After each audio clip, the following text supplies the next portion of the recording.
ವಸಿಷ್ಠ ಕುಟುಂಬ ಗೌರವ, ತಾತನ ಮರ್ಯಾದೆ ಉಳ್ಸಕ್ಕೆ ಅಂತ ಹೇಳಿದ್ರಿ ಸರಿ. ಹಾಗಂತ ಇಷ್ಟು ದೊಡ್ಡ ಅಪರಾಧ ಮಾಡಿರೋ ಮನುಷ್ಯನ್ಗೆ ಶಿಕ್ಷೆ ಕೊಡದಿರೋದು ತಪ್ಪಲ್ವಾ? ಪೊಲೀಸ್ ಅವರು ಅರೆಸ್ಟ್ ಮಾಡಿದ್ರೆ ಕರೆಕ್ಟ್ ಇರ್ತಿತ್ತು.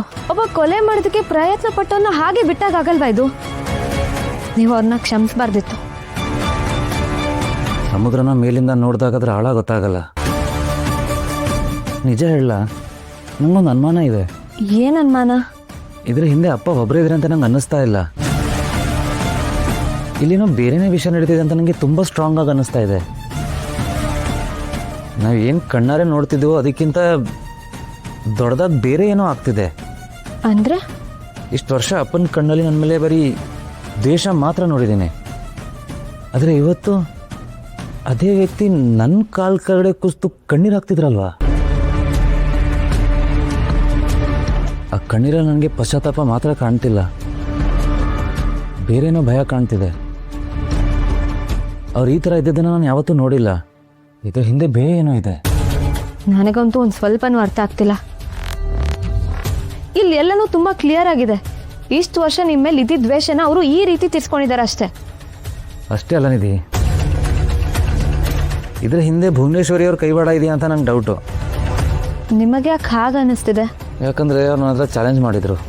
ನನ್ನ ಕುಟುಂಬ ಹೊಡೆದಾಕೋದಕ್ಕೆ ಏನು ಬೇಕಾದರೂ ಮಾಡ್ತೀನಿ ಅಂತ ಹೇಳಿದರು. ಸೊ ಅವ್ರೇನಾದರೂ ಪ್ರವೋಕ್ ಮಾಡಿರ್ಬೋದಾ ಅಂತ. ಅವ್ರು ಏನೇ ಮಾಡಿದ್ರು ಡೆಫಿನೆಟ್ಲಿ ಮಾವನಂತೂ ಕಾಂಟ್ಯಾಕ್ಟ್ ಮಾಡೋದಕ್ಕೆ ಚಾನ್ಸೇ ಇಲ್ಲ. ಅದು ಅಲ್ಲದೆ CCTV ಫುಟೇಜಲ್ಲಿ ಮಾವ ಒಬ್ಬರೇ ಇದ್ದಾರೆ ಮುದ್ದು.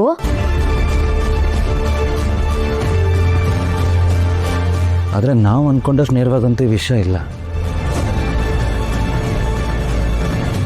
ಇದರಲ್ಲಿ ಅಪ್ಪ ಒಬ್ಬರೇ ಇನ್ವಾಲ್ವ್ ಆಗಿದ್ದಾರೆ ಅನ್ನೋದು ಮಾತ್ರ ಸುಳ್ಳು.